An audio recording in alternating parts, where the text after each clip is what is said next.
പാലക്കാട് ഉപതെരഞ്ഞെടുപ്പിൽ മത്സരിച്ചു വിജയിച്ച രാഹുൽ മാങ്കൂട്ടത്തിൽ തിരുവനന്തപുരത്ത് സത്യപ്രതിജ്ഞ ചെയ്തു. രാജേന്ദ്രൻ കല്ലേപ്പുള്ളി തയ്യാറാക്കിയ റിപ്പോർട്ട് കാണാം.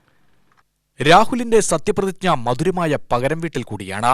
പാലക്കാടൻ ജനതയോടുള്ള പകരം വീട്ടലല്ല, രാഷ്ട്രീയമായ പകരം വീട്ടൽ. CPM-നോടും ആഭ്യന്തര വകുപ്പിനോടും മുഖ്യമന്ത്രി പിണറായി വിജയനോടുമുള്ളതാണ് മധുരമായ പകരം വീട്ടൽ. കേരളം കണ്ട ഒരു അറസ്റ്റാണ് രാഹുൽ മാങ്കൂട്ടത്തെ ശരിക്കും താരമാക്കിയത്.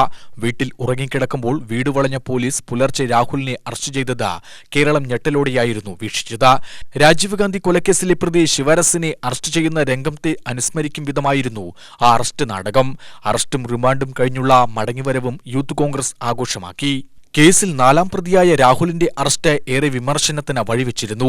മുഖ്യമന്ത്രി പിണറായി വിജയന്റെ മുഖ്യ വിമർശകൻ എന്ന നിലയിലായിരുന്നു രാഹുലിന്റെ അറസ്റ്റ് മാധ്യമങ്ങളും ആഘോഷിച്ചത്. അന്ന് പാലക്കാട് നിയമസഭാ മണ്ഡലം ചർച്ചയിലില്ലായിരുന്നു.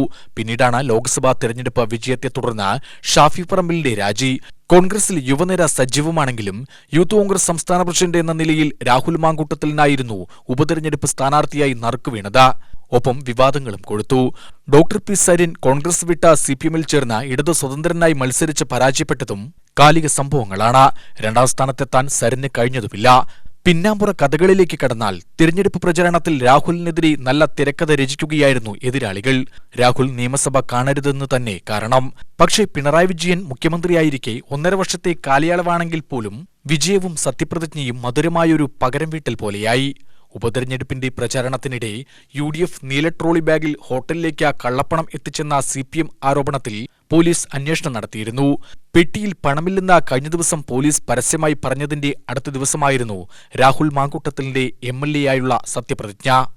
രാഹുൽ മാങ്കൂട്ടത്തിൽ എന്ന ഞാൻ നിയമസഭയിലെ ഒരംഗമായി തെരഞ്ഞെടുക്കപ്പെട്ടിരിക്കുന്നതിനാൽ നിയമം വഴി സ്ഥാപിതമായ ഭാരതത്തിൻ്റെ ഭരണഘടനയോട് ഞാൻ നിർവ്യാജമായ വിശ്വസ്തതയും കൂറും പുലർത്തുമെന്നും ഞാൻ ഭാരതത്തിൻ്റെ പരമാധികാരവും അഖണ്ഡതയും നിലനിർത്തുമെന്നും ഞാൻ ഏറ്റെടുക്കുവാൻ പോകുന്ന കർത്തവ്യം ഞാൻ വിശ്വസ്തയോടുകൂടി നിർവഹിക്കുമെന്നും ദൈവത്തിൻ്റെ നാമത്തിൽ സത്യം ചെയ്യുന്നു.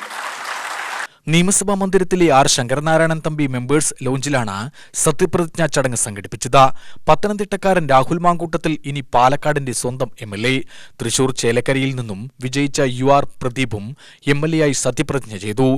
UR പ്രദീപ് എന്ന ഞാൻ നിയമസഭയിൽ ഒരു അംഗമായി തിരഞ്ഞെടുക്കപ്പെട്ടിരുന്നാൽ നിയമം വഴി സ്ഥാപിതമായ ഭാരതത്തിൻ്റെ ഭരണഘടനയോട് ഞാൻ നിർവ്യാജമായ വിശ്വസ്തതയും കൂറും പുലർത്തുമെന്നും ഞാൻ ഭാരതത്തിൻ്റെ പരമാധികാരവും അഖണ്ഡതയും നിലനിർത്തുമെന്ന് ഞാൻ ഏറ്റെടുക്കുവാൻ പോകുന്ന കർത്തവ്യം ഞാൻ വിശ്വസ്തയോടുകൂടി നിർവഹിക്കുമെന്ന് സഗൗരവം പ്രതിജ്ഞ ചെയ്യുന്നു.